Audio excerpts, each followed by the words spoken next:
দেখে শুনে বউ আনলে যেমন হয়। বৌমা, বৌমা। হ্যাঁ মা বলুন।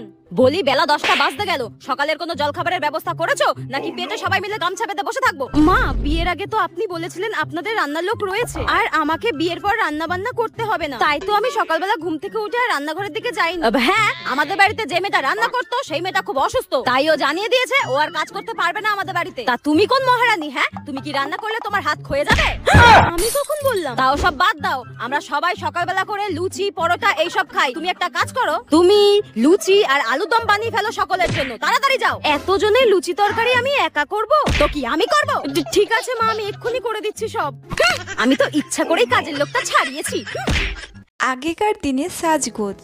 বৌমা, আমি তো বিয়ে বাড়ি যাবো, তোরা রেডি হয়ে গেছি। তুমি রেডি আছো তো? হ্যাঁ মা, এই তো আমি রেডি।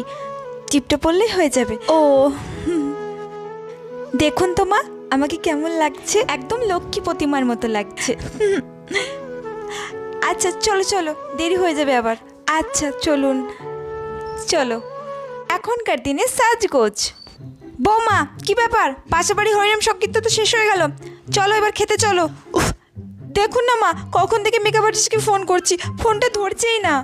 হ্যাঁ কি, সামান্য একটু পাশে বাড়ি খেতে যাবে, তাও তোমাকে মেকআপ আর্টিস্ট দিয়ে সাজতে হবে?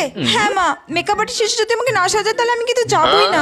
আমার ছেলে অর্ধেক টাকা তো তোমার সাজগোজের পেছনে চলে যায়। আচ্ছা তাহলে তুমি মেকআপ আর্টিস্ট আসলে সাজো, আমি ততক্ষণে খেয়ে আসি, আর সাজা হয়ে গেলে 2-4টে ছবি তুলে ঘুমিয়ে পড়ো। ঠিক আছে, আমি গেলাম। ঠিক আছে।